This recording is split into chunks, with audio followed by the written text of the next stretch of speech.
CMJ's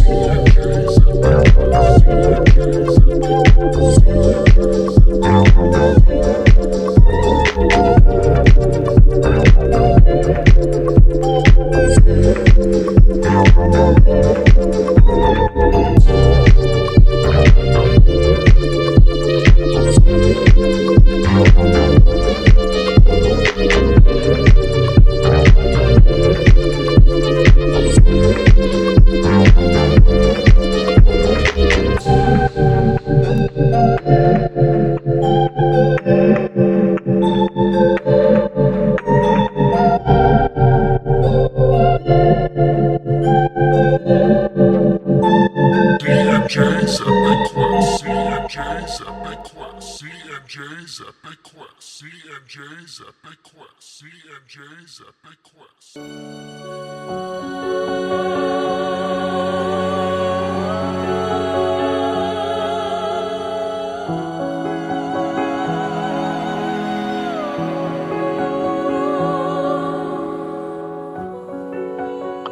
Hey everybody, welcome back to D&J's Epic Quest. My name is Jay Rule, and joining alongside me here is... Yeah, Cronus. Well, how's it going, guys? Good to be back here. It has. Well, I feel like it's been a while. I don't remember how long has it been since we recorded, Justin? I think 2.5 weeks. Middle of June, I think, is the last time we recorded something. Yeah, it's felt like it's been a while. And all that time, I only read this chapter once, and then as I summarized it. But I did finish reading The Traitors We Are while we were on vacation. Not really vacation, but at dance competition. So I read that in like a week for the most part. So, oh yeah, it was good. The writing style was definitely different than yours, but it was still good. I liked it a lot, and thanks for making that graphic for me to post onto Twitter. We'll be talking to him, I think, this in like a week, Justin. So I'll probably have to coordinate with you for some help with that. Yeah. What have you guys been up to? Just, working in the summer. Not much. Working on a new job. The new job you're quitting? Yes. I'm going to have to put in a 2-week notice and be like, I'm putting in a notice for as long as I've worked here. That's funny. So I'm like, do I even put in a notice? Do I just tell her the day before I quit? Because I don't want her to be like, well, you've only been here for 2 weeks, so just go ahead and leave. I don't know what, because like my sister-in-law, she worked at a bank for like 8 or 9 years, and she gave I think it was between 2 and 3 weeks notice, a little bit more than 2 weeks. And I don't know if they fired her or they just said, you can be done right now. But being at the same place for 8 or 9 years, they just treated her like that. Yeah. Wouldn't that be firing? She should have gotten severance for that. I don't know. Go home she'd get she's getting fired. Unemployment or whatever, but yeah, she had a new job lined up, but still kind of shitty to be treated that way after being, there for almost a decade. Mm-hmm. Yeah. But anyway, I guess, before we get started in today's episode, we'd like to take a moment to thank and recognize Silverstone's Books. Check out their website at silverstonesbooks.com or pop into their recently opened storefront, where they have a large selection of fantasy, sci-fi, and horror books, with many of those being signed copies at pretty decent prices. The store carries a large number of indie authors, so help us help them in supporting those self-published authors. Also, they've been gracious enough to give us a promo code for 10% off your next order. That code is DJ Quest, so check out their site and pick up a book and save a little cash. Buy some books, everyone. I don't really have anything to add to that today. Usually I have a little spiel, but not today. So we'll just move right on into our patrons. In order of subscription, we have Jan the Picker, Luciana Etrigan, Ryan the Topological, Damien the Rock of Faces, Nate Fiddle Me This, Shield Anvil Dylan, Calvin He Who Witnessed, Livia the Malazan Potato, and Aaron Mott's Irregular. Thank you, one and all. If somebody out there wanted to join us and become number 10, that would be pretty cool. So we could have a round number there. But always have fun saying your guys' names and interacting with you guys, and we appreciate everything you do. Yeah, absolutely. Well, chapter 19 of Memories of Ice here, the epigraph. There were dark surprises that day. The year of the gathering. Koralb. Not sure how to say that name. Sounds good to me, man. Koralb. You're laughing again. This will be kind of fun because this is my first section, but I don't say very much in this, I don't think. So No, not at all. all right, well, you guys ready to start this off here? Let's do it. I still don't know what I'm going to do for Krupp's voice. Dude, I had this in my head, and I honestly don't expect you to do it, but like your SpongeBob voice that you did, like where you're holding your nose or whatever. You gotta do I can't remember the song. Doot, doot. Yeah. All right. Well, I'll try. Whatever you come up with will be good, man. I doubt it, but okay. I'm sure it'll take me a moment to get into the flow. That'd be better than Gil's voice, I'm sure. Hey, no one can top Gil's voice. Gil the Goblin. Yeah. Sometimes you have to explain the idea around how someone sounds. Yeah, it's weird.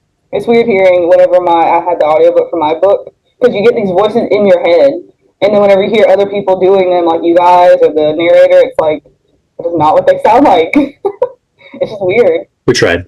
No, y'all did good. We're being followed. My two Malazan minders, I doubt, will dissuade them.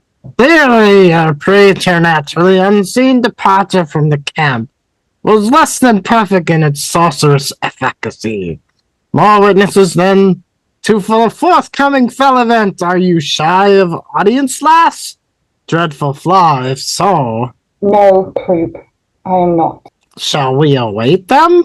Something tells me they prefer it this way, at a distance. We go on, Daru. We're almost there. Krupp looked at the hills that surrounded them on all sides. Aside from the two Malazan soldiers at 1,000 paces behind them, they were completely alone. A modest army, it seems. Entrenched in gopher holes, no doubt. Their gift and curse as dust in all things. The Tilani Moss. The Tlan Eye arrived first, their numbers quickly growing to hundreds. Krupp's mule didn't appreciate it. Be calmed, beast. The two riders approached the summit of a flat-topped hill, and they dismounted.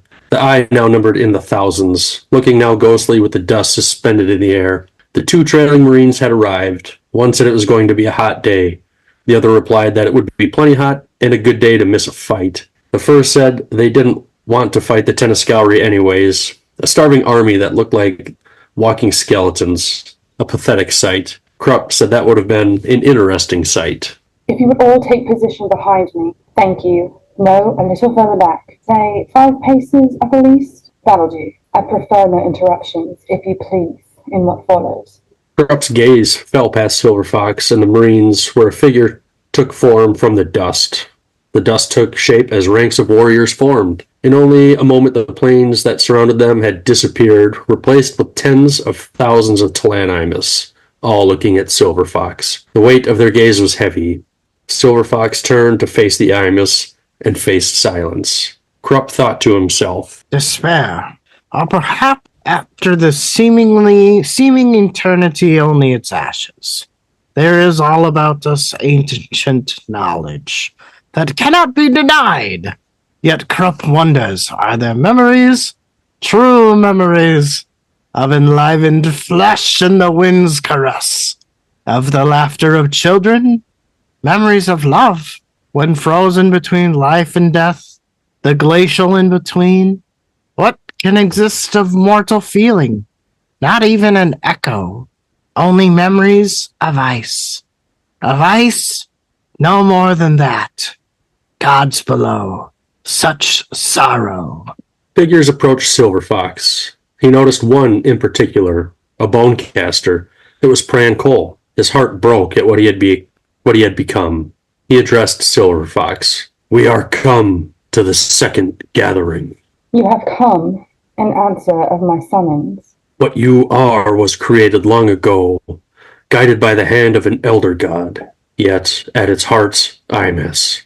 All that follows has run in your blood from the moment of your birth. The wait, summoner, has been long. I am Pran Cole of the Kron Talan Imus.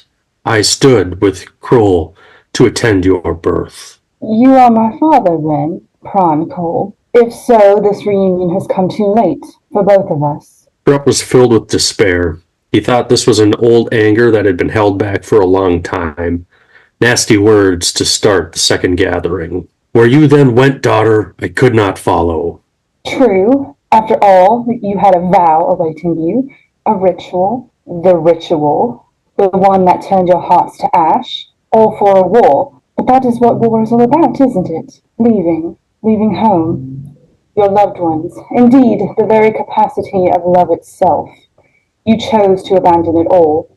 You abandoned everything. You abandoned... Rupp closed his eyes and finished the sentence in her mind. Finished her sentence in his mind.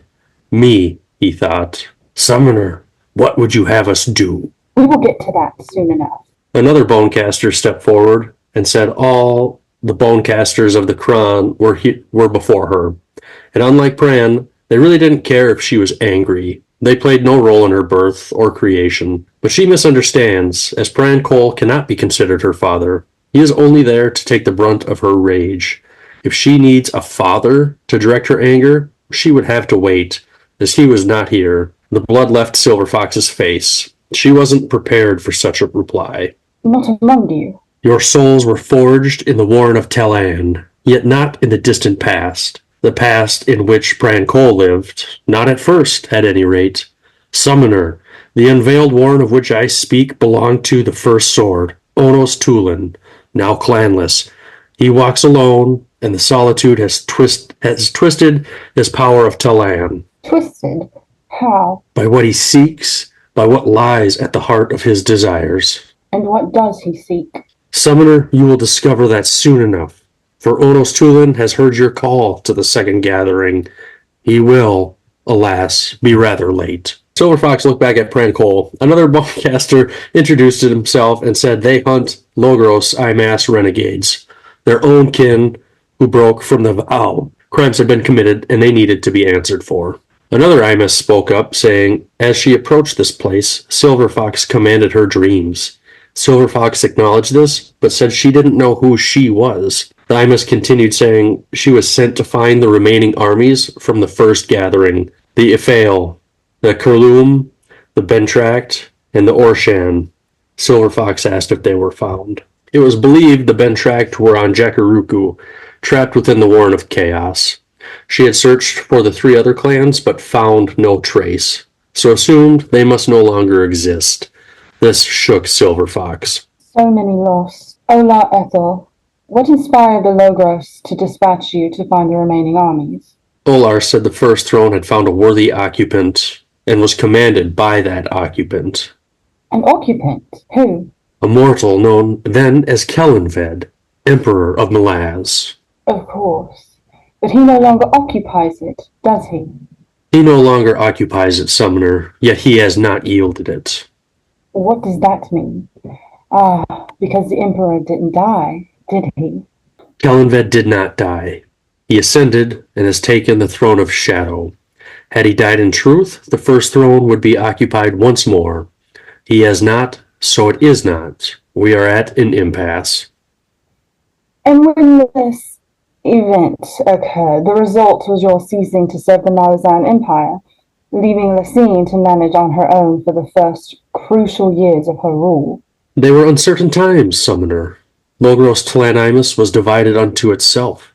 The discovery of surviving the Jag-Hut in the Jag-Odhan proved a timely, if not short-lived distraction. Clans among us have since returned to the service of the Malazan Empire. And this was the schism responsible for the renegades the rest now pursue? No, Summoner.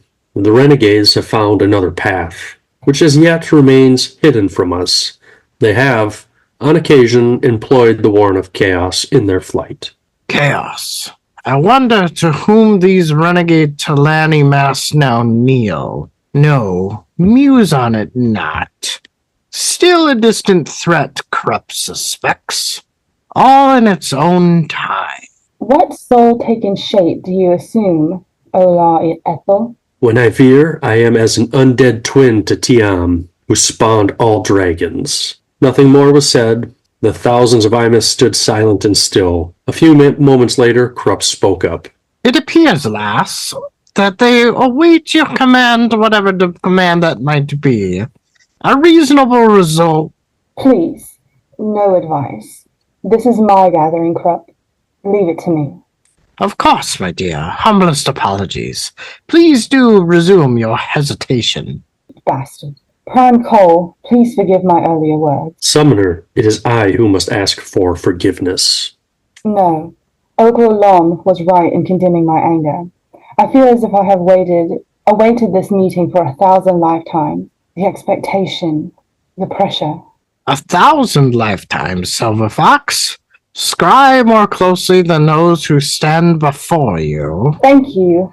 That's enough. Believe me, I am quite capable of castigating myself without any help from you. Of course. Silver Fox looked at Pran Cole and the other Imus. I would ask of you and your kin a question. We await, Summoner. Are there any Jagged left? Of pure blood, we know of but one who remains in this realm. One who hides not in the service of a god or in the service to the houses of Azath. And he will not be found, and he will be found at the heart of the Panian domain, won't he? Yes. Commanding Kachan Shamal dead. How can that be? We do not know, Summoner. And when he is destroyed, Pran Cole, what then? Summoner, this is your gathering. You are flesh and blood, our flesh and blood, reborn. When the last Jaghut is slain... A moment, if you please. Pran Cole, do you recall Worthy Krupp? I do. Worthy, clever Krupp, yes. You said you know of but one Jaghut. No doubt accurate enough. Nonetheless, saying such is quite the same as saying there is but one left, is it? Thus you are not certain, are you? Pran Cole did not speak. Olar Ethel said others do remain, isolated and hidden. They are believed to exist, but they cannot find them. Yet you seek an official end to the war, do you not? How did you know, damn you? Sorrow unsurpassed and unsurpassing. They in truth seek to become dust. Had they eyes, Krupp would see the truth no plainer wit. The Talani Mass wish oblivion. Which I would only grant if all the Jagged in the world ceased to exist. For that is the burden laid upon me, my intended purpose. The threat of tyranny removed, finally, once and for all. Only then could I grant the Tilani Mas the oblivion they seek. So the ritual demands of me, for that is a linkage that cannot be broken. You must make the pronouncement, Summoner. Yes. Your words can shatter the ritual's bindings. So easily. Yet, Krupp, you force into the open an unwashed truth. Aye, Silver Fox, but not the same truth as that which you seem to see. No, Krupp has unveiled a deeper one, far more poignant. And that is? Ah, my dear, look again, please. It was a pathetic deceit, not worth condemnation. Understand, if you will, the very beginning, the first gather. There was but one enemy then. One people from whom tyrants emerged. But time passes, aye? And now, dominators and tyrants abound on all sides. Yet, are they Jaghut? They are not. They are human. For the most part, yes. The truth in all its layers very well, Silver Fox. The Talani Mass have won their war. Should a new tyrant emerge from among the few hidden Jaghut, he or she will not find the world so simpler to conquer as it once was. There are gods to oppose the effort. Nay, there are ascendants. Men such as Anamender Rake, women such as Corlot. Have you forgotten the fate of the last Jaghut tyrant? The time has passed, Silver Fox, for the Jaghut and thus for the Amas. Summoner, these indomitable warriors are weary beyond comprehension. They have existed for hundreds of thousands of years for one sole cause, and that cause is now a farce. Pointless, irrelevant. They wanted to end Silver Fox. They tried to arrange it with Kellenvid and the First Throne, but the effort failed. Thus, they gave shape to you, to what you could become. For this one task, redeem them, please. Summoner, we shall destroy the Jaghut who hides within the Panian Domain, and then we would ask for an end. It is as Krupp has said, we have no reason to exist. Thus, we exist without honor, and it is destroying us. The renegades, The Logros hunt are but the first. We shall lose more of our kin, or so we fear. You create me as the first leash and blood bone caster in almost 300,000 years. The first, and it seems, the last. Do as we ask, Summoner, and the remainder of your life is yours. What life? I am neither Revi nor Malazan. I am neither Revi nor Malazan. I am not even truly human. It is what all of you do not grasp. None of you, not even Perrin, who thinks, no, what he thinks I will deal with in my own time. It is not for any of you. Do not must. I am your kin, damn you. Your first child in 300,000 years, and I am to be abandoned again? A sound broke through the air. It was the Imus, all kneeling, heads bowed. Olar Ethel was the last one standing and spoke. Summoner, we beg you to release us. Krupp was unable to speak and could only watch. When Silver Fox spoke, his heart nearly burst. No. The wolves all around them began to howl. I really like your Krupp, Justin. Yeah, I was going for like like a SpongeBob mixed with like Hubert Farnsworth. Appreciate that. No, I honestly I did enjoy it. It was a lot of fun. We'll see what the community thinks. I think it'll be good. So we've had this, we've known this second gathering it's been building. It's been promised to come, and I don't know how you felt, Justin, but I kind of felt like it was a little bit underwhelming, at least in like how it like played out. I don't know. I was expecting something a little more grandiose or something. I don't know. I guess what were your expectations of the second gathering? Like, how grandiose did you want it to be? I don't really know. For all the talk about it, I just thought like there was going to be more fanfare to it, and it was going to be like this big, huge thing. And I mean, it still was this, it was still a big deal, but it was, I guess the only thing I can really say, it was not really what I was expecting, and that not in a good or bad way. It was just different than what I thought it was going to be. I can agree with you there. I think that it's definitely not what a reader is expecting given all the buildup that happens throughout this book. At the end of the day, I think that it comes back to kind of what Krupp is observing in the Talani Mass, and that is compassion. He sees that they're weary. He sees that they just are ready for this to be an end. And, he brings up a really good point. And that is like, they've won their war against the Jaghut, right? Like, they're dispersed, they're scattered. And in the event that one tyrant does rise up, there are other players to take care of it, Yeah, like you said, it's not the same world. Things are a lot more organized now. Right, exactly. Some of Krupp's thoughts that I had you read out loud as dialogue, I just thought were really good, and were too good to not have you do that. So I tried. That was a good time. When Silver Fox is talking about this event that occurred where the result was the Imus stopping serving the Empire, do you think that is alluding to whatever happened at Aaron in Seven Cities? I think it could be part of it, but I think it's just more talking about the fact that there can't be a transition of power if the previous emperor isn't dead. You know what I mean? Sure. So I think that's kind of where like the Logros Talan are maybe feeling a little bit in limbo, and thus obviously some of them, as it states later by Olar, divided amongst themselves, which I would say that these renegade Talan, these are the ones that we encountered on the ship in Deadhouse Gates, right? I don't know if I'm remembering that part right now, but sure. With the severed heads. Remember the Logros, or I'm pretty sure it was the Logros Talan that came to the boat, and like one of them sacrificed himself to close the warren. Oh, yeah. Gotcha. Okay, yeah. Well, I guess we'd have to check. I don't remember if that was... You could very well be right, though. I'm pretty sure that they were Logros, but I could be wrong. Community, feel free to let us know. I'll take your word for it for now, Justin, unless somebody proves us wrong. Yeah. This whole thing, Krupp saying that the Imus are weary and everything, and they just want to rest.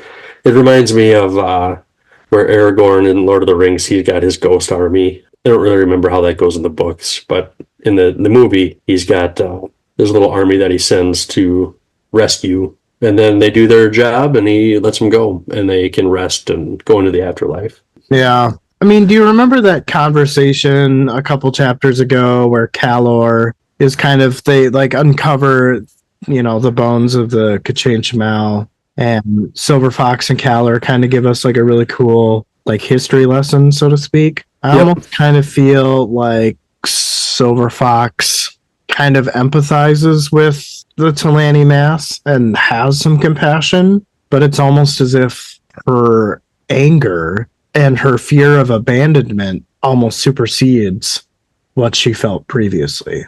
And it's weird because it's almost like this is the first time where we see her act like an actual child.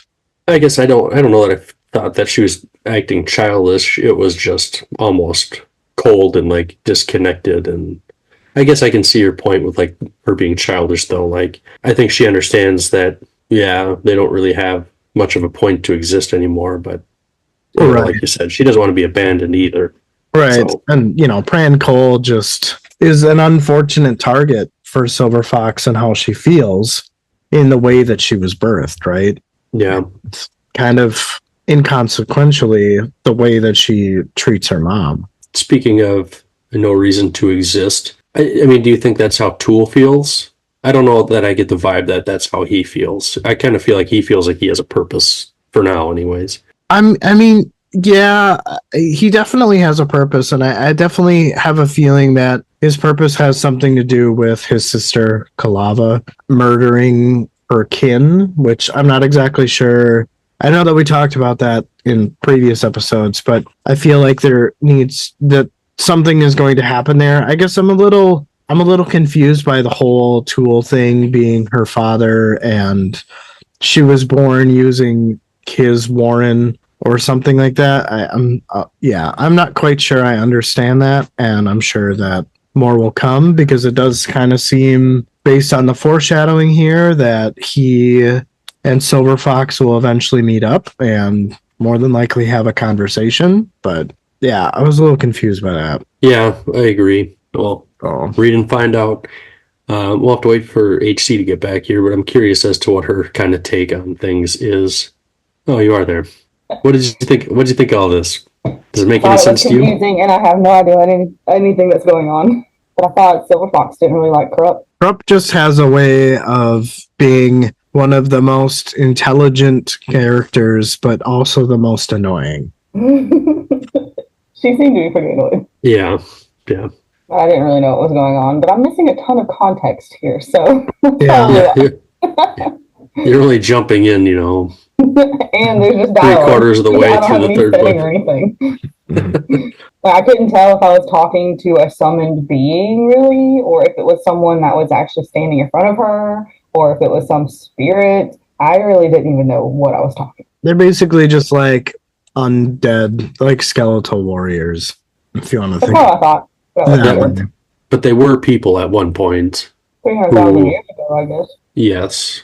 And so basically, in order for them to take out their enemy, which in retrospect, based on some of the information that we've been told, is that the Jaghut themselves were not inherently tyrannical.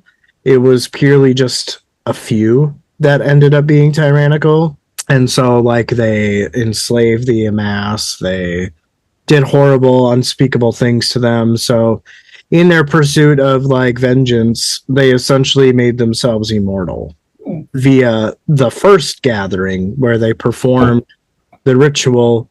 But, obviously some of these people have lost their way as far as their original goal with this ritual and have thus went renegade, etc. Interesting.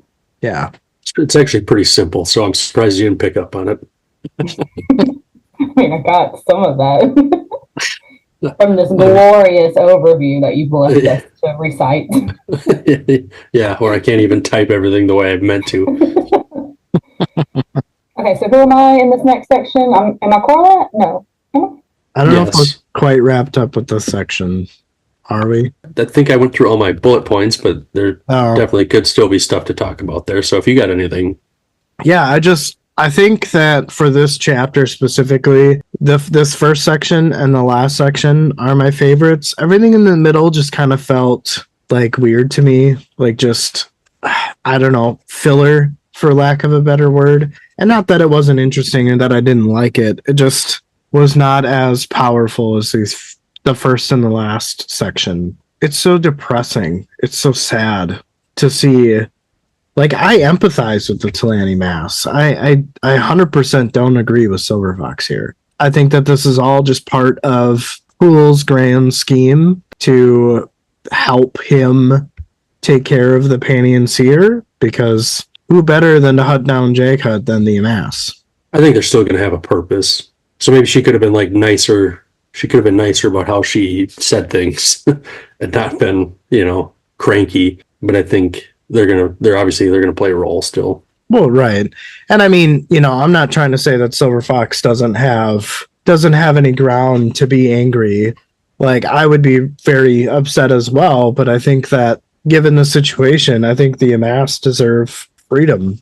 And for her to just say no was just absolutely devastating. Yeah, I would say so. And I remember reading it, I was just like, damn, just the only thing you're saying is no, just one word. It was pretty cold is the only word I can think of to describe it. It was cold. Yeah, there was definitely no compassion for the Talani there.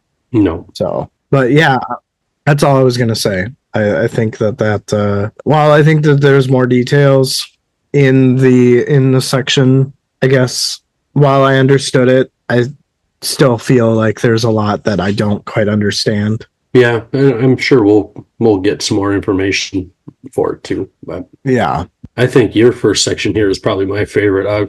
When I was reading this, I was like, "That is so fucking cool!" Yeah. Jesus, I had a lot of fun reading this section. Yeah, there's definitely a lot of good character arcs in here. But yeah, without further ado, I'm ready to go if you all are. Cool, that's old, right? Corlett is, I don't know. I mean, she's old, yes, but only by like human standards, I guess, is maybe what I would think. I don't know that she's necessarily old by her race's standards. What? Well, how old would she be in human years? Well, wasn't she several thousand years old, Justin? I think so. Yeah. But So she's like not a 1,000-year-old, when they're like 400, they're really only like 25.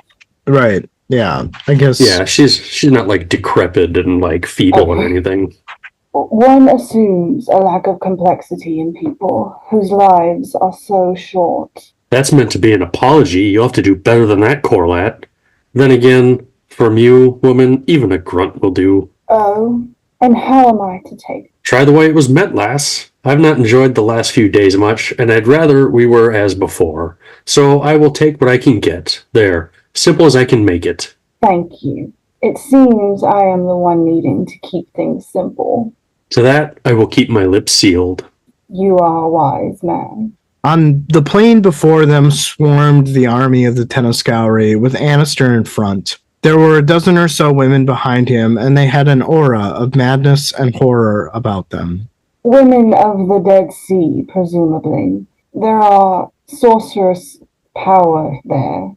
There is sorceress power there. They are the first child's true bodyguard, I believe.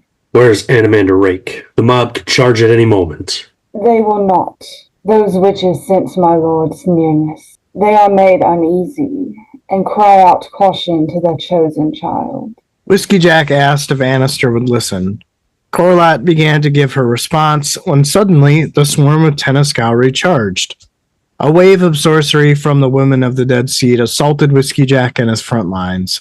Corlat hissed at him to resist the fear. Whiskey Jack drew his sword and wheeled his horse around. Corlat is heard saying that Rake arrives in his fullest power, in soul-taken dragon form. A cold, bitter wind flattened the grass in front of Whiskey Jack and then struck the seething mass of the Tenascauri. The women of the Dead Seed were thrown back, writhing on the ground. Within a single heartbeat, the front rank crumbled. Rake, in his dragon form, swept low over Whiskey Jack.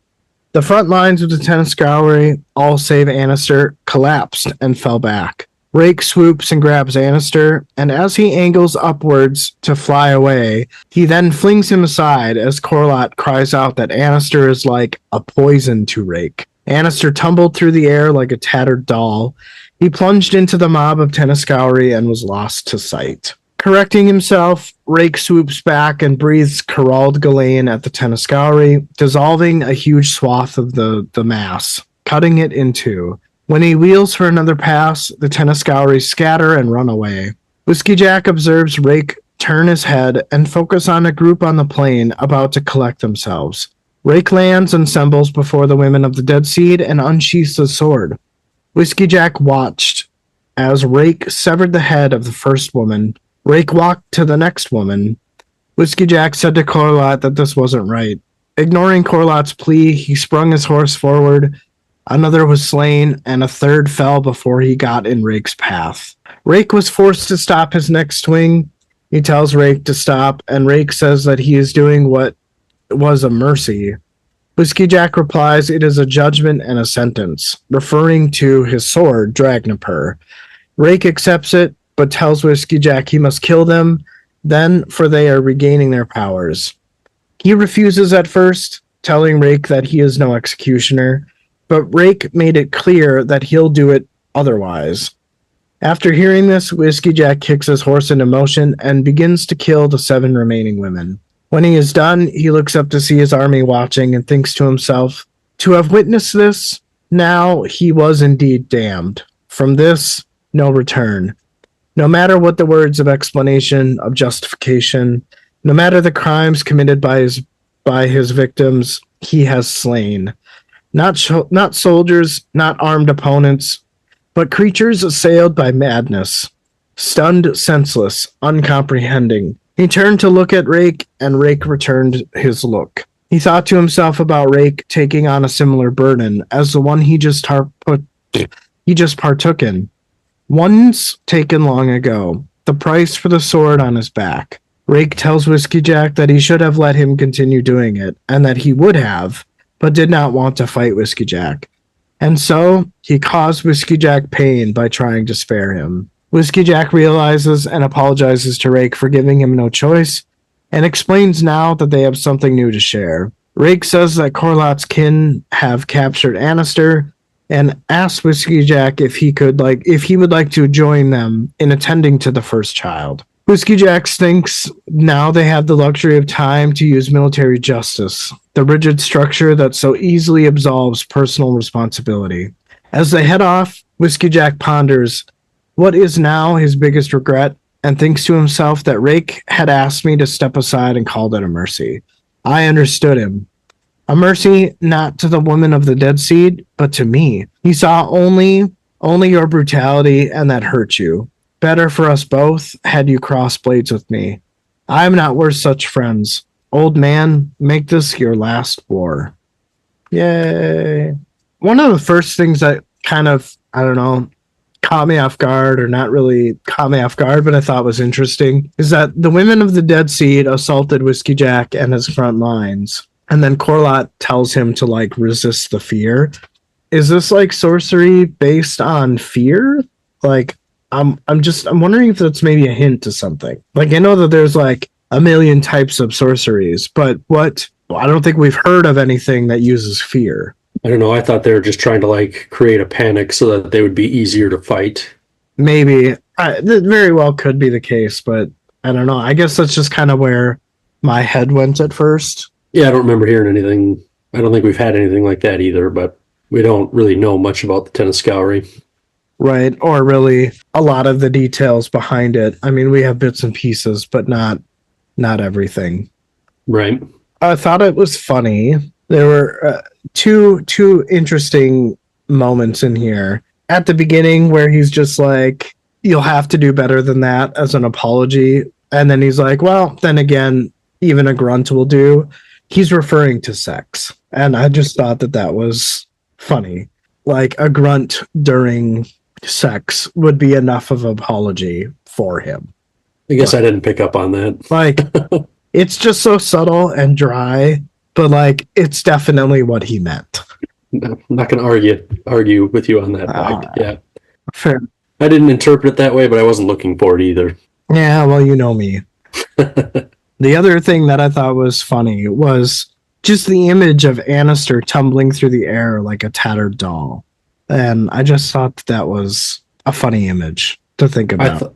Yeah, it was. I thought of the the gingerbread guy from Shrek tumbling through the air. Yep, I can see that. One of the other things that I thought was cool was Whiskey Jack, as he sees Rake kind of breathe the Corralled Ghislaine Warren on the Tenascowry.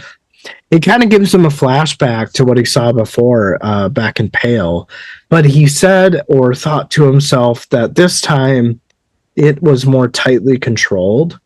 And what this line is telling me is that there was no control during the battle or the siege of Pale. And I just thought that that was interesting. It kind of makes me think that maybe Rake was panicked in that moment, whereas this moment in time he is more collected, which I don't really know what that unveils about some of the things that happened in the first book, but I just thought that he's drawing that comparison. Well, I mean, at Pale you had people everywhere, right? So you just lash out, I suppose. This, you've got, a targeted focus, I guess. Yeah, it just kind of makes me feel like Rake wasn't expecting the mages at Pale to strike, and therefore didn't really have time to calculate what he was going to do, whereas here he did. Pale was probably more like a survival mode thing, where this is tactical. Right, yeah. The other thing that I picked out, and I think this is my last comment, is no, second to last. Just after the whole part where Whiskey Jack kind of just, okay, it's better for me to kill these women than it is for Rake because their souls will be trapped inside of his sword. And that was so hard to read. One, because Whiskey Jack is doing this like devastating thing, but because he feels like he's doing these women a mercy. And it's funny because during this section, as he's doing the task, right, it said that he pushed all of his thoughts down, focused on the cold art of killing, the precision that went along with it. And it made me really feel bad for Whiskey Jack, as this really seems to be a step outside of the character we know him as. You know, like it was hard for him to like, all right, I have to in this moment because it is a mercy to these women, like enact what I know of my military training. I think when I had read it, I felt like both Animander and Whiskey Jack thought that they were, each one was being the merciful one to the other, right, saving the other one from doing some terrible thing. Right, which is crazy, right? I mean, Rake and Whiskey Jack have a clear respect for each other. And the other one was willing to do the deed to save the other one the brutality. But I think Whiskey Jack in this situation is probably the one, even though he didn't want to be, had to be the one to do it. Because I think adding more souls to Dragnipur isn't, I mean, like if I knew that, I would do it too, you know? I can align myself with Whiskey Jack and his justifications for doing it. I get it, but I guess I'm the opposite. I'm like, I wanted to see Rake just mow them all down. Fuck it, dude. Like, let's just do this. I want to see him just suck those souls up into his sword. I was all about it. But yeah. I also know that you and I differ on the Tenascowry, where I say just kill them all. Yeah. I'm reading the themes of this book, and they're grabbing at my heartstrings, which is just compassion, man. I'm seeing just like survival. What do you think? Like, I don't know. I think you leave them unleashed. It's just leaving the problem for somebody else. I don't know that there's any redeeming them. I'm still, like I said, I don't think that they can be saved. But maybe they will. I don't know how it'll be done, but I wouldn't save. Well, I mean, save them. It's funny you bring that up, because I almost kind of like, as you're talking about it, I wonder if these are the conversations that like Esselmont and Erickson had about, the complexity of these decisions, right? And there is no right or wrong answer. Both are right answers, both are wrong answers, right? And it's just funny that it almost kind of seems like this book was meant to be read as a partnership, as a dialogue between two people reading the same thing. You know what I mean? And we doing that. So my last thought was about Whiskey Jack and how he thinks about Rake taking on a similar burden that he just enacted, but one taken long before. And while there isn't really any details around what Rake had to do that was similar to Whiskey Jack all those years ago, or in the long ago, so to speak, as South Park would say it. And I'm wondering if this has something to do with the indifference that the Tist Ande and their lack of willingness to live for themselves, that like attitude that they have, and even more so with Rake. Like, I don't know that I have a reply for you. it's interesting that the Tist Ande are so like they don't even bury their own dead, right? Like they're just this walking race of indifference, you know? And maybe this has to do with some of the sibling rivalry, so to speak, that we don't really have any great picture on. You know, maybe they're the ones who made the Tist Edur extinct. Or not extinct, but marginally obliterated, you know? Right. We'll have to find out. Or Draconis, right? Like, we know Draconis is in the sword. He must have killed Draconis. Yeah. Maybe that's just kind of what aligns to their attitudes of present day. I wonder if we'll get the story of how that happened. Yeah, I would imagine it'll happen in the, Forge of Darkness and Fall of Light and stuff. We got a ways to go before that. Yeah. But yeah, I guess with that, I'm ready to move on. HC, anything to weigh in on here? What did you think of these witches getting cut down and their souls chained inside a sword for all eternity? Oh. Or 3 of them. I'm confused. It's hard to have an opinion when I have no idea what's going on. Yeah, you're kind of in a hard spot. All right. Well, we can get going here. Justin, do you want to be Annister? Sure. All right. Corlett waited with the other Tist Ande that surrounded Annister near where he had fallen. Whiskey Jack could see tears in Corlett's eyes, and it caused him pain. He needed her now, and perhaps she needed him too, but it would have to wait. Raggers approached from the Malazan position and brood. He knew there would be witnesses to what followed. Whiskey Jack begged the Queen of Dreams for forgiveness. He was living in a nightmare, and the monster that followed him was him. Whiskey Jack was able to look at Annister up close. He noted that he looked weak, pitiful, and small. He was missing an eye. The one left was trained on Whiskey Jack. Annister's look was lifeless and indifferent. He called Whiskey Jack the killer of his mother. Whiskey Jack apologized for that, but Annister said he wasn't sorry for it. She was insane, and that presumably she wasn't alone in that. It was a plague, spreading and devouring lives, and this is why they would ultimately fail. You become what you destroy. Animander Rake said a cannibal couldn't speak more true words than that, and asked what he should do with him. And Animander wanted an honest answer. Annister looked at Animander and said to kill him. Rake deferred to Corlett. He lost control then. His fear has a face, one that I have not seen before. Shut up! You know nothing! There is darkness within you, virulent cousin of Kirald Ghislaine, a darkness of the soul. When you falter, child, we see what hides within. Liar! Rake said it seems he had acquired an enemy who promised something worse than death. Rake found that interesting. Annister pleaded that it was Itkovian, and he wanted his soul and begged for death. Rake said perhaps they would in time, but for now they would take him to Capistan, which Annister opposed. Rake said there was no cause for mercy yet. Perhaps once they met Itkovian, who terrified him so, then they may give him a quick death. Since he was their prisoner, that was their right to choose. Rake looked to Whiskey Jack and Brood, and they both approved of the plan. Annister feebly tried to take a dagger from a Tist Ande warrior, but was easily thwarted. Rake said to take him away. Dujek approached Whiskey Jack to talk about what had happened with the witches and said it looked bad from a distance. Whiskey Jack said it was bad. Dujek said he understood the mercy Whiskey Jack gave them, but could he not wait? Whiskey Jack only said no. Dujek said executions demand procedures. Whiskey Jack cut him off and asked him to strip him of his rank. This is not what Dujek meant. It was to share the brutal but necessary acts.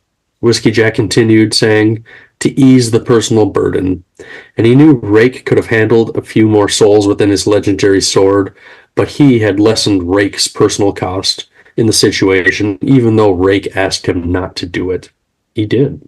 It was done and over with. Dujek said it had only begun. He was his friend. Whiskey Jack simply said no, not this time, and thought to himself he would not share this. Corlett joined the two men. A strange young man, the one known as Anister. Which one of us wants to take Dujek? Does that surprise you? There was much hidden within the darkness of his soul, High Fist. More than a soldier's face. He could not bear leading his army, could not bear to see the starvation, the loss and desperation, and so he was resolved to send it to its death, to absolute annihilation, as an act of mercy no less, to relieve the suffering. For himself, he committed crimes that could only be answered with death. Execution at the hands of those survivors among its victims. But not a simple death. He seeks something more. He seeks damnation as his sentence. An eternity of damnation. I cannot fathom such self-loathing. The others left, leaving Corlett with Whiskey Jack. My love, those women, they were not defenseless. The power they drew on came from the warren of chaos itself. My lord's initial attack was intended to destroy them. Instead, it but left them momentarily stunned. They were recovering, and in their awakened power, they would have unleashed devastation, madness, and death for your army. This entire day could have been lost. I do not rail at necessity. It seems you do. War has necessities, Corlett, and I have always understood that, always known the cost. But this day, by my own hand, I've realized something else. War is not a natural state. It is an imposition, and a damned unhealthy one. With its rules, we willingly yield our humanity. Speak not of just causes, worthy goals. We are takers of life, servants of Hood, one and all. The women of the Dead Sea would have killed hundreds, perhaps thousands, Whiskey Jack. And I have commanded the same in my time, Corlett. What difference is there between us? You are not afraid of the questions that follow such acts, those that you willingly ask of yourself. Perhaps you see that as self-destructive ruthlessness, but I see it as courage, a courage that is extraordinary. A man less brave would have left my lord to his unseemly task. These are pointless words, Corlett. The army standing over there has witnessed its commander committing murder. Do you dare underestimate them? I have come to know many of your soldiers, Whiskey Jack. They are not fools. Perhaps many of them, if not most, are unable to articulate their fullest understanding, but they understand nonetheless. Do you not think that they, each in his or her own way, have faced the choice you faced this morning, the knife-point turn of their lives, and every one of them still feels the scars within them? They witnessed, they saw in the fullest knowing. Damn you, I know this, for I felt the same. They hurt for you. With every brutal blow, they felt old wounds within them resonate in sympathy. Commander, your shame is an insult. Discard it, or you will deliver unto your soldiers the deepest wound of all. We are a short-lived people. We lack such complexity in our lives. Bastard. Remind me to never again apologize to you. I still fear to face them at close range. The distance between you and them has already closed, Whiskey Jack. Your army will follow you into the abyss, should you so command. The most frightening thought uttered thus far today. Dujek was displeased. Dujek wants to keep his army alive. I have no interest in usurping his authority. You just did, Whiskey Jack. The scene's fear of you be damned, the natural order has reasserted itself. She could handle Dujek. That's why she demoted him, put him in charge. Gods, you can be so dense at times. If I'm such a threat to her, why didn't she? He caught himself and stopped speaking and thought to himself. It wasn't the bridge burners she wanted destroyed. It was him.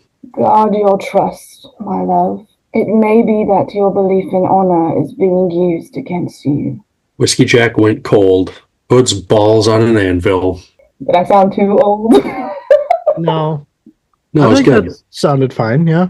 Okay, It was good. getting like an air of like wisdom and mysteriousness and Yeah, that's Yeah. the vibe I was going for, you know? A wise old crone. mm-hmm. You know. That's funny. That's a character in this book. Yeah, your next one. Oh god. Well, she's not. Well, she is supposed to be old, isn't she? How old is she?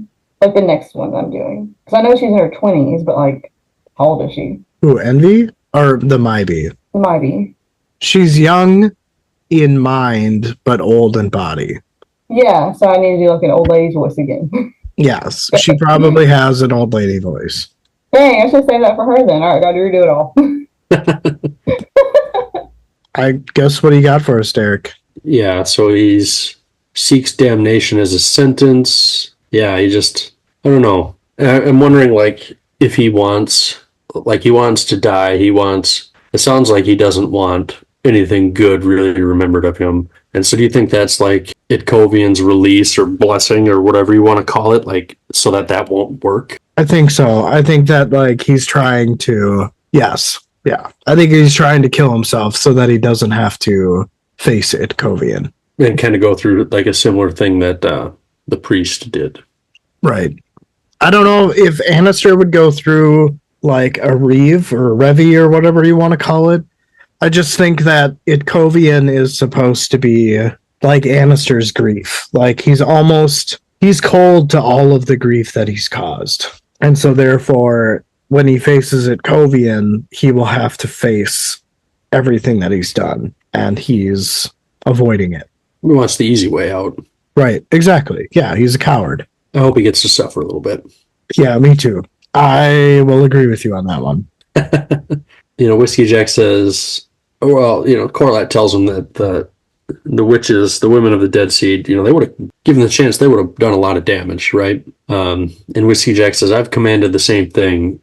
I've done similar things just as bad. What is the difference? But I don't really know what to say about this dynamic of Whiskey Jack talking to Corlat about war when she's as old as she is. Like, what kind of new information can he enlighten her with in the art of war? I feel like she's kind of probably seen it all, so that's where she has this like wisdom and is kind of trying to talk him down, and he doesn't really seem to want to buy it. And I don't, you would think he'd be a little bit more receptive to it. Yeah, I think it's just because he doesn't understand what he's supposed to until the very end. And that is right, like that's what the scene. And this conversation, as much as like Corlat is wise and whimsical about everything that she's seen before, she's almost kind of indifferent to it, which I don't think is giving Whiskey Jack a sense of assurance, right? Because she's coming from a perspective of like, yeah, I've seen this before. This isn't the first conversation that I've had about this particular feeling, and Whiskey Jack is looking to be comforted, right? Like he just did this devastating thing in front of his entire army, and now inconsequentially his army will follow him into an abyss, which is the exact reason why Lysine like demotes him, right? Is because, as Corlat wisely points out, it's because Dujek is more easily controlled than Whiskey Jack is. But people aren't following Dujek. They're following Dujek because of Whiskey Jack, if that makes any sense. So It brings me back to the end of Dead House Gates when Kalam is having the conversation with Lucine in the like corpse body or whatever. And yeah, she tells him that it's not the bridge burners, right? And I remember at the time feeling like, oh, that can't be true. And it is true. She's not after the bridge burners. She's after one singular person. The bridge burners are just in proximity of Whiskey Jack. And Lucine, while she's not specifically after members of the bridge burners, she doesn't care the proximity of those people to Whiskey Jack. So what she said to Kalam was correct and a kind of a stretch of the truth. That is what she was.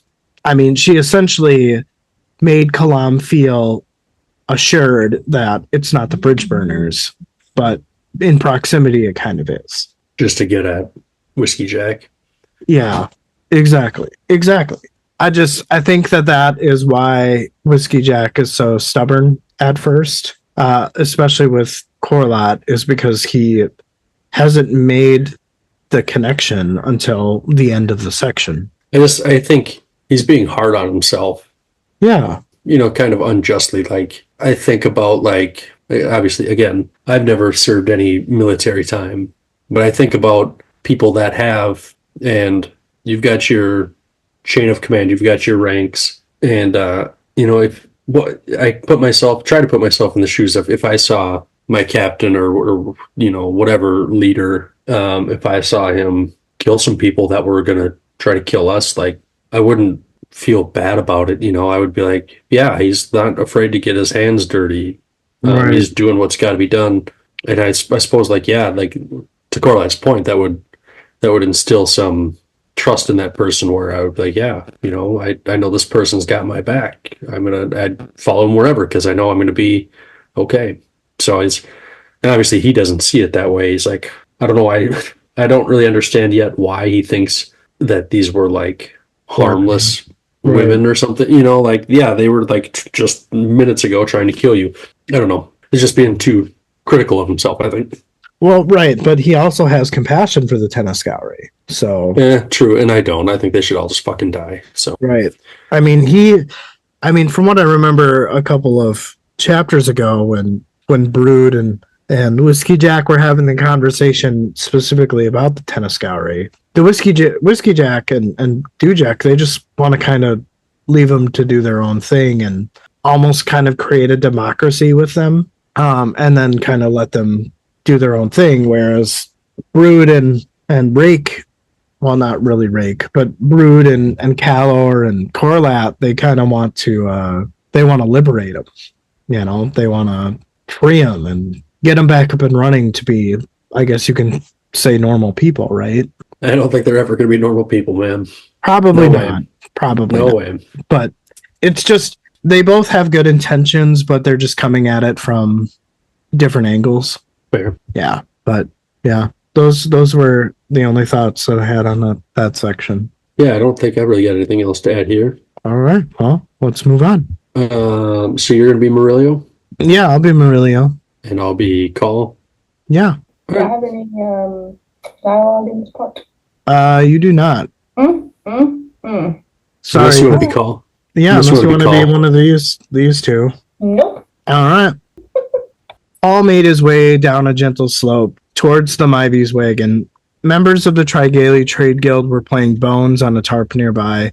Murillo was laying against the Mybee's wagon with his eyes closed when Call approached. Murillo opened his eyes as Call sat down beside him. How does she fare? It is exhausting to see her suffer those nightmares. They are endless. Tell me the news. Well, Krupp and Silverfox haven't been seen since yesterday, nor have the two Marines, Whiskey Jackhead guarding the Mybee's daughter. As for the battle, it was short-lived.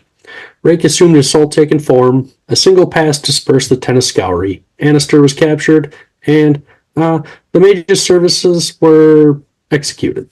Sounds unpleasant. By all reports, it was. In any case, the peasants are fleeing back towards Capistan, where I doubt they will have much welcome. It's a sad fate indeed for those poor bastards. She's been forgotten, hasn't she? A hard thing to swallow. But it does seem that way. Outlived her usefulness. It does seem that way. Oh, wait. Outlived her uselessness. And so discarded. I cling to the faith that this tale is not yet done, Murillo. We are witness.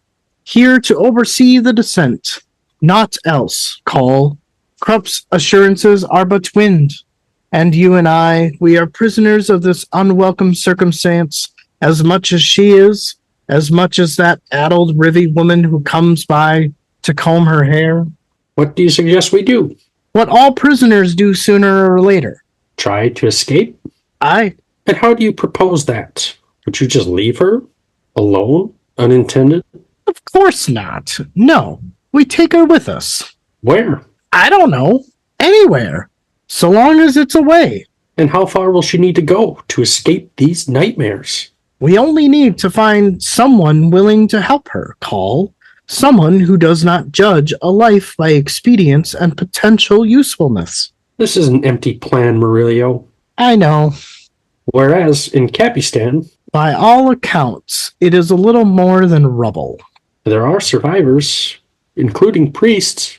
Priests, self-serving confidence artists, swindlers of the gullible, deceivers of... Murillo, there are exceptions to that. I've yet to see one. Perhaps this time.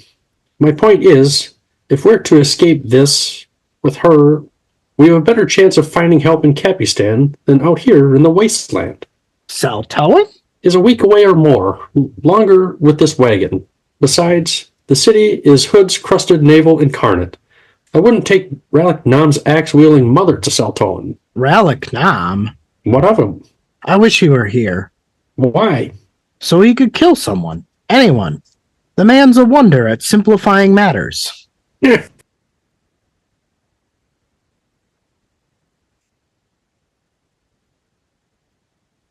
Well, it's a moot point in any way, since he's disappeared. he's not dead? How do you know? I just know. So, Murillo, do we wait until Capistan? Agreed. And once there, we will follow the example of Krupp and Silver Fox. We slip away, vanish. Hood knows. I doubt anyone would notice, much less care.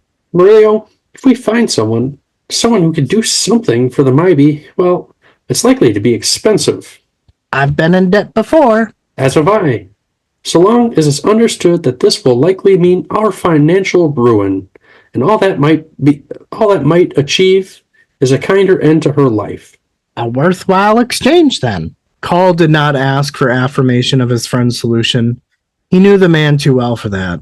Or he thought to himself that it was only coin, regardless of the amount. A fair exchange to ease the Mybe suffering, one way or another, for at least they cared. Even if she never again awakens and knows nothing of what they do, it was perhaps better this way. Cleaner, simpler. I thought that was like a very interesting exchange, and while a lot of this chapter is quite heavy, I feel like Call and Murillo here, even though they don't know what they're doing, or they don't get the sense that they know or want what they're doing, I thought it was a really cool exchange. Yeah, I know we've seen like maybe not that exact phrasing before, but something similar, like the even exchange type thing. Yeah. So it's kind of cool to see that continue. Yeah. And it's nice to kind of see these like reoccurring characters come back, and like they care so much about this person that they don't even really know that well. I mean, all they've witnessed of her is just her manicness, right? Her paranoia, and that makes them just be compassionate to her cause. For sure. Do you think, and this is kind of really my only point, do you think that they intend to find someone in Capistan to end her life? I'm not really sure. I don't know. I mean, because they could just as easily do it themselves. But Yeah, maybe I mean, they don't have the heart to. Yeah. I mean, maybe that's what this conversation is. Not really about salvation, but about ending her suffering, right? And they... yeah. I don't know that I just think like, well, they could just smother her with like a pillow. But I don't know that I would have the heart to do that. Right. I think that's the issue, is that they're going to pay someone to do it. It's kind of the sense that I get, but I also wonder, This doesn't seem to be the plan. I think that they are doing something that, one, Silver Fox doesn't want, regardless of her estrangement from her mother. But at the end of the day, I don't think that Cruel wants this either. Yeah. I don't really know what the end game for her is, because I'm still amazed that she's still alive at this point in the book. Yeah, yeah. I guess we'll just, it's another read on and find out moment. I mean, it sounds like they're willing to go with the flow until they get to Capistan. So I guess I wonder if they'll like go off on their own accord or what they'll do there. But yeah, well, we'll be able to read on here in a little bit. Yeah, absolutely. All right. Well, should we wrap this up? Let's wrap her up. All right. So, Justin, you'll be the voice then? The mysterious voice. Yes. Sure. Okay. All right. HC, your shining moment here. Oh, Lord. I'm trying to like figure out how to do an old person voice without redoing the voice I just did. Oh, boy. You'll figure something out. Guess I'll just have to. Let's go. The howl echoed in the cavern until it became a chorus. They were the voices of winter.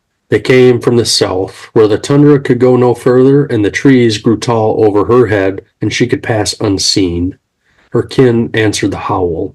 They were still in pursuit, but she was gaining ground over them. It is my death that is approaching. That gives me strength. I draw from that final moment and know they cannot touch me. They cannot catch me.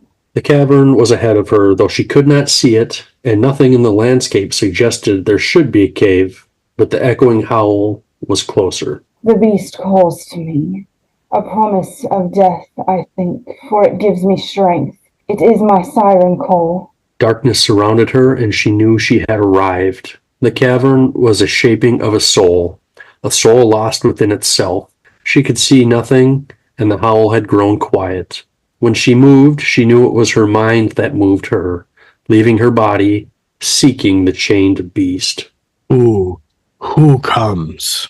It is I. I. A mother. Another game, then. You've no words, mother. You've never had them. You've whimpers and cries. You've warning growls. You've 100,000 wordless sounds. Describe your need that is your voice, and I know it well. A mother. Leave me. I am beyond taunting. I circle my own chain, here in my mind. This place is not for you. Perhaps in finding it, you think you've defeated my last line of defense. You think you know all of me, but you've no power here. Do you know, I imagine seeing my own face, as if in a mirror, but it's the wrong eye. The wrong eye stares back at me, and worse, it's not even human. It took me a long time to understand, but now I do. You and your kind played with winter, Almatos Falak. You never understood it. Not true winter, not a winter that is not sorcery, but born of the cooling earth, the dwindling sun, the shorter days and longer nights.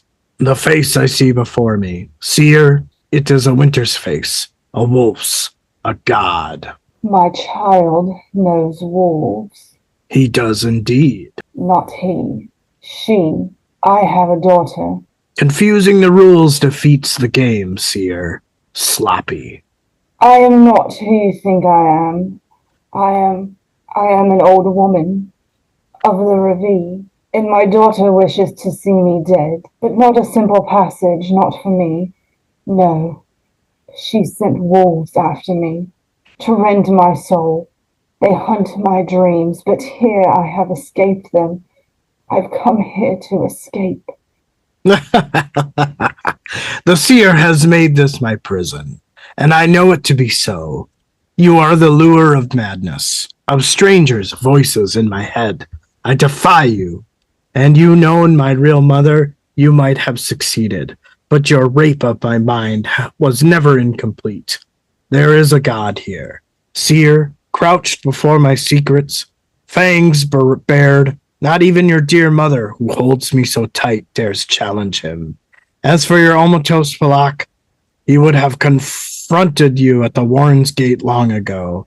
He would have denied it to you, Jaghut, to all of you, but he was lost. Lost. And know this, I am helping him. I am helping him find himself. He's growing aware, Seer. I do not understand you. I came here for death. You'll not find it. Not in these leathery arms. I am fleeing my daughter. Flight is an illusion. Even Mother here can comprehend that. She knows I am not her child, yet she cannot help herself. She even possesses memories of a time she was a true matron, a mother to a real brood, children who loved her, and her other children who betrayed her, and left her to suffer for eternity. She never anticipated an escape from that, yet when she found herself free at last, it was to discover that her world had turned to dust. Her children were long dead, entombed in their barrows, for without a mother, they withered and died. She looked to you then, Seer, her adopted son, and showed you your power so that she could use it to recreate her world. She raised her dead. She set them to rebuilding the city, but it was false. The delusion could not deceive her, could only drive her mad. And that is when you usurped her. Thus, her child has made her prisoner once more. There is no escaping the paths of your lives, it seems. A truth you've not prepared to face, Seer. Not yet. My child has made me a prisoner as well. Is this the curse of all mothers? It is the curse of love. There was a howl in the distance. Hear that? That is my mate. She's coming. I looked for so long, and now she's coming.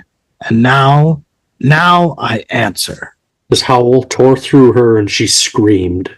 The wolves had found her again. A hand touched her cheek and said that was blood-curdling. Another voice said there was more to this than they knew. Her cheek was scratched, but she could not lift her own arms. She didn't do this to herself. The nightmares, maybe they were real. Call and Murillo decided the sooner they got to the streets of Capistan, the better. I'm not gonna lie, this section confused the fuck out of me at first. The Okay, mysterious well, I'm glad. wolf doesn't make any sense to me. I didn't know who the heck he was talking to. I wasn't, I had my suspicions on who it was, and obviously, Justin, you kind of confirmed that before, but I was thinking it was Talk, and that is the case then. Yeah. I mean, that's what I think is it's Talk, and Talk thinks that the Mybe is the Seer trying to torture him, which he's done in the past and seems to be doing. So, yeah. Gotcha. But we also know that Talk was the lead wolf that has been chasing her in her dreams. He's supposed to deliver some type of message, right? But I think that in this instance, because he's so enthralled with thinking that he's being deceived, he doesn't know that he's supposed to deliver that message. Yeah, I did not even think of that. Like, yeah, now he's got this opportunity. He doesn't even know it. There's definitely a lot here. And, you know, when I think about this section, I have to think, or what I've been telling myself when I reread it, is that when I go through this section again, I have to think that he's talking to the Seer and not get confused or hung up about the Mybe being there. And that is kind of when, like, things do get a little revealed, and he's kind of explaining a little bit of the Seer's background, right? Like, it's clear to me that he was is the child Jaghut that was put into the Rent in Morn in the prologue. Like, that's becoming more clear to me.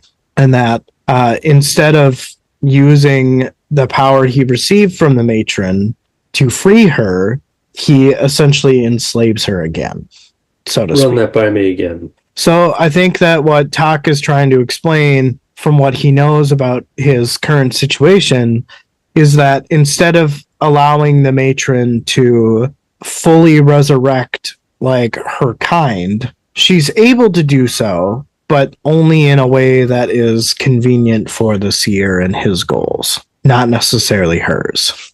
Okay. But I mean, even with that mindset, it's it's still a very confusing section for me, and I'm sure that more elaboracy will come. I was very confused as well because I just kind of took it at face value that, he's calling the Maybe the Seer, and I'm like, what? And it was like, well, this is some pretty big news, or I'm just really confused. And I think it's just I was more confused than anything. Yeah, I mean that makes sense. I'm still confused. I mean, like I said, the most part when I'm usually not understanding things, I like get it, but I don't. I get it for what it is, but I don't. I'm having a hard time with this particular section, really understanding what all of it means. Yeah, I agree. I don't really know what to make of it. So then, like this son that or that talk is, or this voice that is, who is that supposed to be? The voice itself is talk. Right. But, the voice's talk is saying like, your son. And the Miami's like, I don't have a son. I've got a daughter. Well, who is the son supposed to be? The Seer, I think. Okay. Yeah. I was a little confused on that. Yeah, I think that what's happening is that Talk thinks that the Seer is talking to him from the perspective of the matron, if that makes sense. And being that the Seer is like the adopted son of the matron. So I guess that's kind of the most that I can really decipher from what happens in this section. It's very confusing because I feel like he's calling the Maybe the Seer at times. Mm-hmm. And then the Seer is also supposed to be her son. I don't know. I feel like this is just a lot of misdirection. Yeah. And but knowing Erickson, that's 100% what he intended here. It fucking worked. Yeah, it definitely did. So I'm excited to see more of this. I'm very curious about this. And it's slightly better than the first section, in my opinion, purely just because of the way that it's so misdirectional, as you said. Yeah, I don't know. I still think, like Animander Rake coming in as his dragon and then lopping heads is my favorite part. Off with your head. Right. Yeah. I don't know. That was just very visually clear in my mind when I read that part. Yeah. And this was very, like, I could see it too. It was fun. But I don't know, just reading that second section the first time, I was like, that was awesome. Yeah, absolutely. No, it was a good chapter. I'm really looking forward to moving on. For sure. I don't really know what to expect. It's going to be a decently long chapter, 50-ish pages, 40, 50-ish pages, I think. Yeah. To wrap up this sub-book. So, I don't know. I imagine there's going to be a lot going on. I would imagine as well. But I guess we'll have to see what unfolds. So, yeah. I don't know where these next chapters would go either. I feel like a lot may partake in Capistan, like maybe Dujek and Brood all meet up with the Bridge Burners and I don't know, they do something. But yeah. Excuse me. Yeah, so sorry guys, I don't really have any predictions. Partially because I feel like it's been a little while since I've read this book and I almost feel a little out of touch with it, but also partially just because I don't have any solid guesses as what is going to come next. Right. Yeah, I would agree. Yeah, I feel like this chapter is really just it's kind of a transition from one big event to the next. I concur. Well, good deal. All right. Well, I gotta head to an event here, so We shall adjourn then. Thanks for lending your voice. Thanks for inviting me. It was fun. It was fun. I liked it. Hopefully my voices did the characters justice. I don't know these characters at all. So That's part of what makes it fun, though. I mean, from my perspective, anyways, is just that you don't really have any real familiarity with it, so you just bring a fresh take. So I'll wing it. I mean, it's not even really a fresh take. I literally just go into it and I'm just like thrown into dialogue and whatever happens, happens. well, I hope. Well, good. Yeah, I hope you think it's fun and whatever bits and pieces you catch the story. I hope you think like, well, that's kind of cool. So it just confuses me. Yeah, that's clearly we're confused too. So yeah, that's fair. All right, y'all. Well, HC, thank you again. Good to see Thank you. you, y'all. Yeah, Feels thank fun to be you. back. Thank you again. Until Justin, next well, time, my bros. Until next time. time. Take care, guys. All right, bye, y'all. Bye. Bye.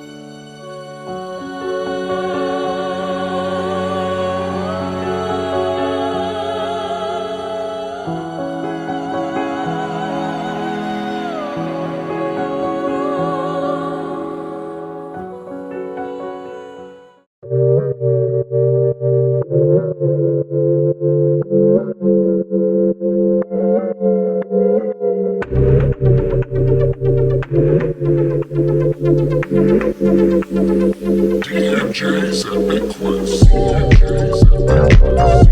DMJ's Epic Quest.